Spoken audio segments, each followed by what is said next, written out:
Hey everyone, I'm PJiggles, and before we begin today, I'd like to take a moment to thank this video's sponsor, Ocarina. This is a new team-based mobile game in which you control giant, mechs, to try and take down the opposing team with your team.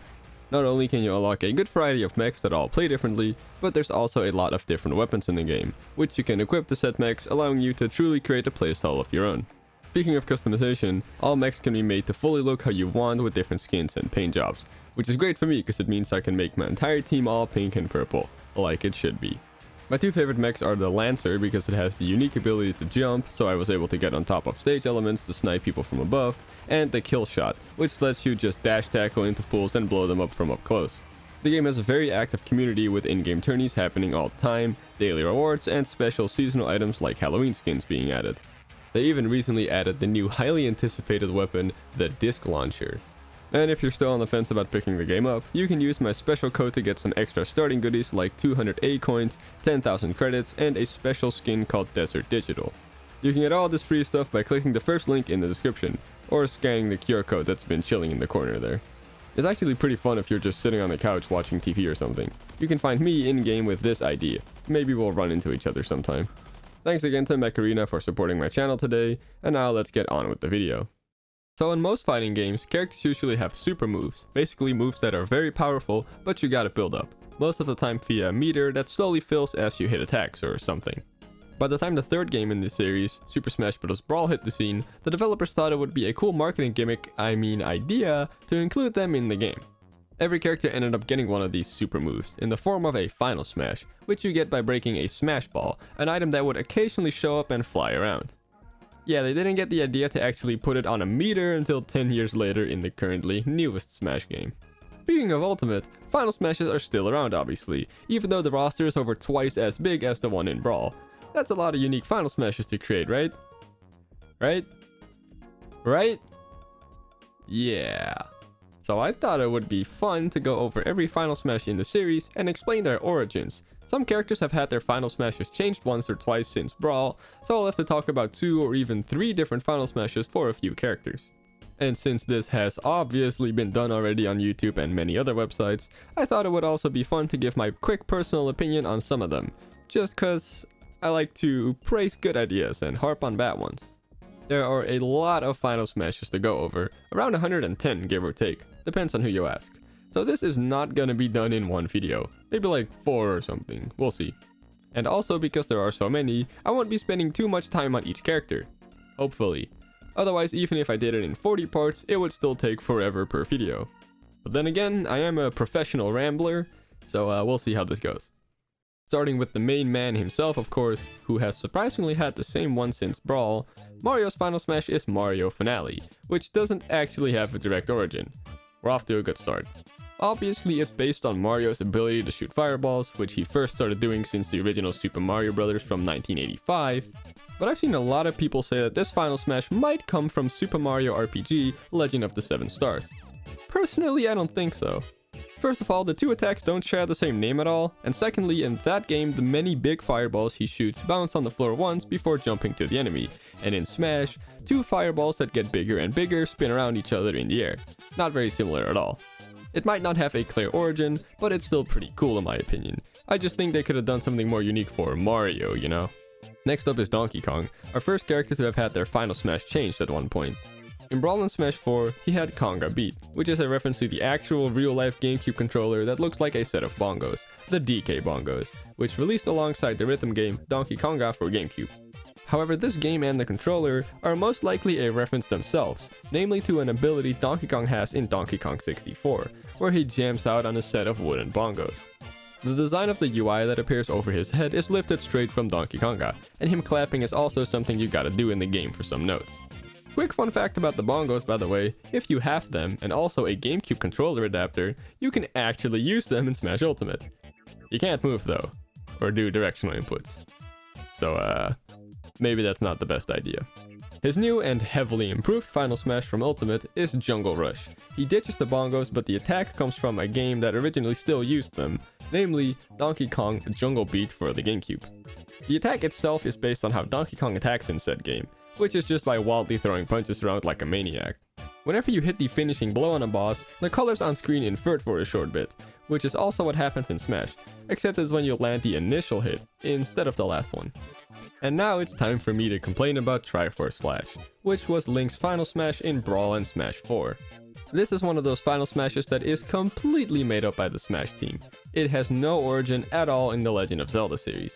The Triforce obviously comes from the series, but Link never did this. He's never put an enemy in between a Triforce and a secondary see-through Triforce and then went absolutely ham on them with sword slashes until he made the Triforces explode. I've seen people claim that this is a reference to the 4-hit combo he does on Ganon at the end of Ocarina of Time after being stunned by Zelda's magical powers, but again, I really don't see it. It's just random sword slashes. But yeah, I kinda hate this final smash. They could have definitely done something a lot cooler for Twilight Princess Link. There's a lot of potential there. Luckily, when Link was remodeled in Smash Ultimate to have his Breath of the Wild appearance, he also got a new final smash, namely Ancient Bow and Arrow. As the name implies, he shoots an ancient arrow from the ancient bow. Both of these items come of course from the Legend of Zelda Breath of the Wild. The ancient bow can be created at the ancient tech lab in the Akala region, along with the ancient arrows. The bow itself isn't all too special, it can shoot really far though, which is pretty cool. But the real star of the show are the ancient arrows. They can obliterate almost any enemy in the game with one hit, including the famous guardians if you hit them in their glowing eye. These arrows can be quite costly to make in the game, so you almost never use them, but when you do they're very effective, thus being perfect final smash material in my opinion. Now Samus' final smash is pretty interesting. It never actually changed, but something about it has been altered in the past. Originally, after using this huge laser, her power suit would fall apart and she would turn into Zero Suit Samus.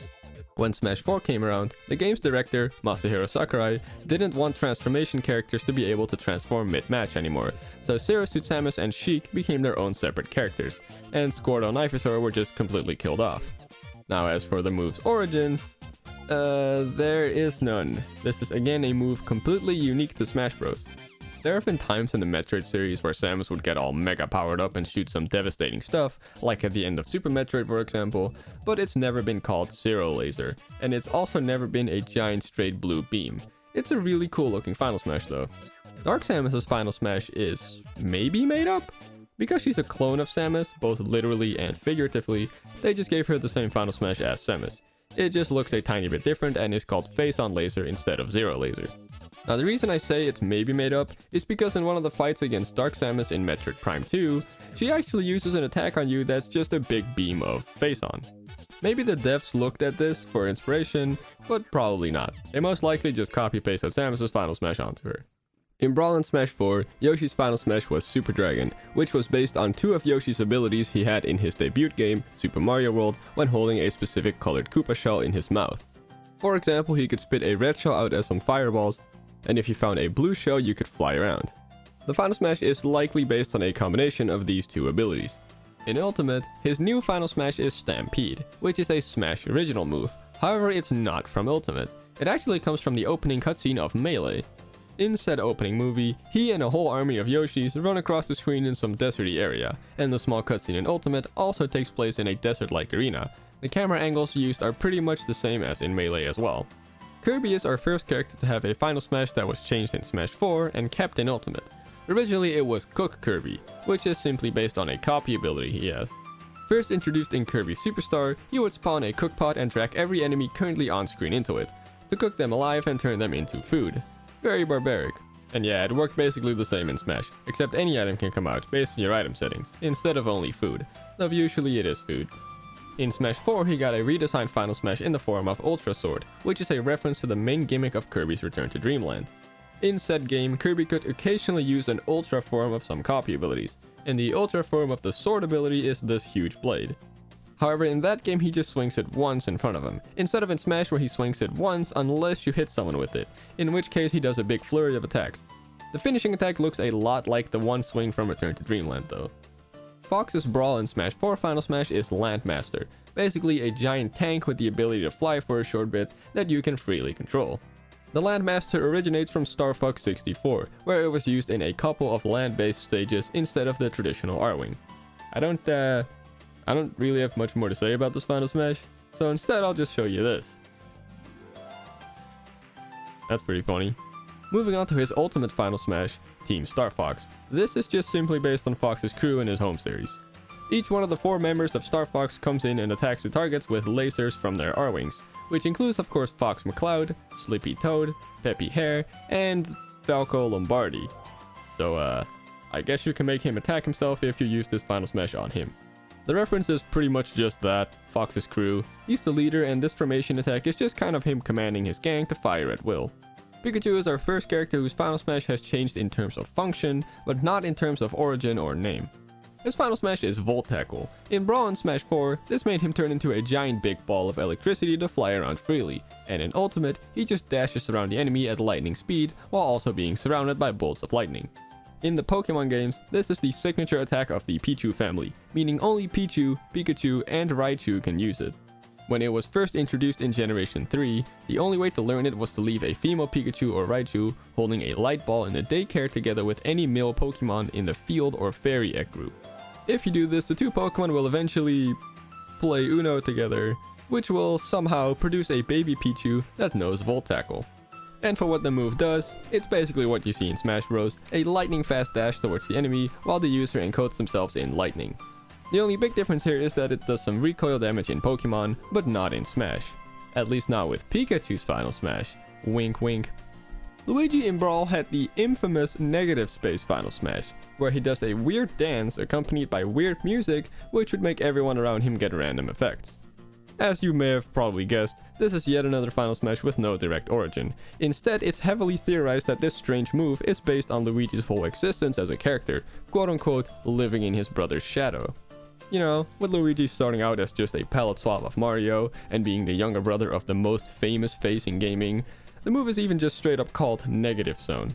This is just a bizarre idea for an attack. I miss it though, it was funny.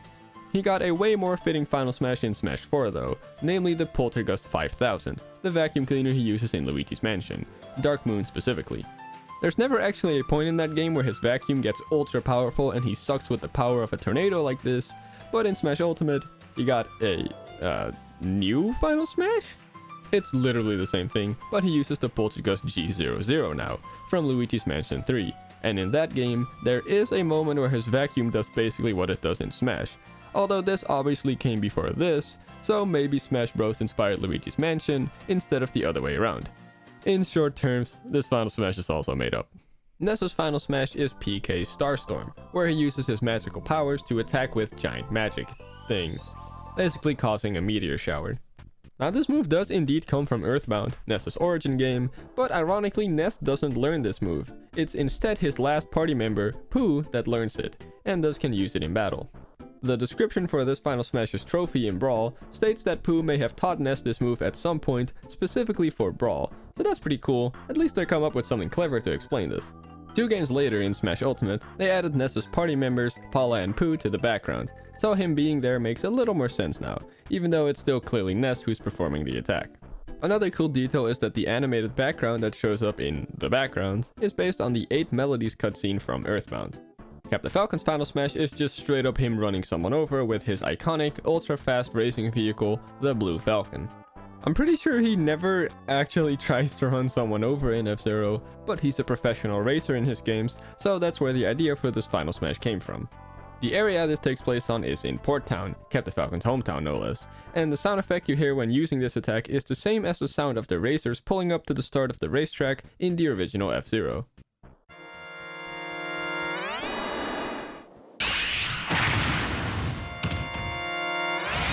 Jigglypuff's awful Final Smash, Puff Up, in which they grow huge for a moment, isn't actually a move in a Pokemon game. The idea for this Final Smash simply comes from the fact that Jigglypuff is the balloon Pokemon according to the Pokédex. So a Final Smash where they inflate themselves to be very big is fitting and likely why they come up with this. Ironically enough, years after Jigglypuff's introduction and this Final Smash, Pokemon Sword and Shield introduced a mechanic called Dynamaxing, in which your Pokemon can grow huge and do battle like that for 3 turns. And even more ironic is that Jigglypuff wasn't even in that game until a while after, via the DLC. Talk about a missed opportunity, initially. Peach's Final Smash is Peach Blossom, where she dances around and puts nearby opponents to sleep and makes huge peaches spawn that you can eat to heal some damage you've taken. This move is also unique to Smash Bros, but Peach has had the ability to put enemies to sleep before in Super Mario RPG again, with her magic spell, Sleepy Time, although it doesn't make giant peaches appear or anything, and instead causes a lot of sheep to show up. The artwork that shows up is inspired by the DS game Super Princess Peach, which came out a couple years before Brawl. The drawings got a visual upgrade or downgrade depending on who you ask in Smash 4, which they kept in Ultimate. Now Daisy's final smash is the same thing, because yeah, boring Echo Fighter with nothing unique to them. She makes big edible daisy flowers appear instead of peaches. That can be good for you. This time it makes no sense because Daisy has never had the ability to put people to sleep. Unless we're talking about her ability to put me to sleep with her inclusion and moveset in this game. Let's move on. Bowser's final smash is a Smash original, and definitely the most famous of them. He transforms into Giga Bowser, which you could originally control for a little while. I've gone over this in a past video, but Giga Bowser is actually a Smash original character, since he's never appeared in a Mario game, originating instead from the end portion of Adventure Mode in Super Smash Bros. Melee, where once you've defeated Bowser, he comes back in the form of this huge beast. Masahiro Sakurai has stated in the past that the idea of Giga Bowser came from how he interpreted Bowser's original 8-bit sprite, as a giant scary monster, instead of the softer, more gentle looking villain he is in the Mario franchise. In Ultimate, he still transforms into Giga Bowser, but instead of being able to control him freely, he instead floats in the background for a bit, and you can throw one giant punch at the stage. Ice Climbers' final smash is based on the idea of what the Ice Climbers are all about, scaling a big icy mountain.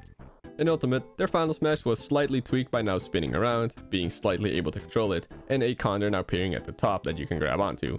This condor in Ice Climber served the purpose of being the end goal you can grab onto. Sheik's final smash in Brawl and Smash 4 was Light Arrow, where she shoots a light arrow forward. In the only mainline Zelda game where Sheik is in, Ocarina of Time, she's never actually shown using light arrows, or even a bow for that matter. But spoilers, Sheik is Zelda, and Zelda gives Link the light arrows at the end of the game. The design itself comes from Twilight Princess, where Zelda creates the bow and the light arrows. Zelda has the exact same final smash in both games, cause you know, same character, even though you couldn't swap between them anymore in Smash 4, so I guess they just got lazy. Like I said, Zelda is heavily tied to the light arrows in the whole series. She originally used them at the end of Wind Waker, she also uses them in Twilight Princess after she creates them, she gives you the bow of light and light arrows at the end of A Link Between Worlds, and so on. So it's very fitting for this to be her ultimate move in Smash Bros. Both of them got a new final smash in Ultimate. Sheik got Sheikah Dance, a very flashy move that starts with an attack using her dagger. Sheik actually does basically nothing at all in Ocarina of Time, so you never ever see her fighting, let alone with a dagger.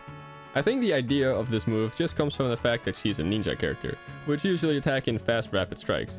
This is also her fighting style in the spin-off game Hyrule Warriors, so some people have actually theorized that this final smash is based on that, and that could very well be the case. While the dagger doesn't actually show up at all in Ocarina of Time, it is in this piece of official artwork for the game, and it's also on her back in the unused Sheik design in Twilight Princess, which she was actually made to look like in Brawl and Smash 4. And Zelda's new final smash is Triforce of Wisdom, which a lot of people claim is the best final smash in the game. And I'm gonna have to agree. Anyways, in the Zelda lore is an ancient artifact called the Triforce, which I really don't have time to explain in full detail right now, so I'll just give you a quick rundown. The Triforce was created by 3 goddesses and consists of 3 parts. The Triforce of Power, which is the top one and Ganondorf is the holder of, the Triforce of Courage, which Link holds and is the right one, and the Triforce of Wisdom, which as you may have guessed, Zelda is the holder of and is the left one. The Triforce of Power gives Ganondorf immense strength amongst other things. The Triforce of Courage gives Link the power of being the main character. And the Triforce of Wisdom gives Zelda, plot convenience. Okay, but for real, Zelda has the power of sealing in a lot of games, because of her Triforce, and she uses it many times to seal Ganon or Ganondorf. And this is pretty much what her final smash is based on, she just seals her opponent with it. And that's part 1. Judging by how long this video ended up being with just 1/4 of the full character cast, this is gonna take me a while. I think it's pretty clear by now that the fighters from the original Smash Bros. And Melee have pretty uninspired final smashes, even though they wouldn't be introduced until the 3rd game. I mean, how many times in this video did I say, this final smash has no direct origins? Well, next time I'm gonna have to cover the last few Melee characters, and then go over to the Brawl characters, where hopefully we'll start seeing some more creative origins for them. Anyways, I want to keep this ending segment short, so that if you're watching these videos all back to back when they're all already out, this won't be too much of a side bit. I hope you're looking forward to part 2, which should hopefully be dropping on Halloween. Ooh, scary. Scary because I don't know if I'm gonna finish it by then. Ooh. Well, we'll see. Thanks for watching this part either way. Don't forget to like, comment, subscribe, follow me on Twitter, pet your dog for me, all that good stuff. Thanks for watching. Bye bye.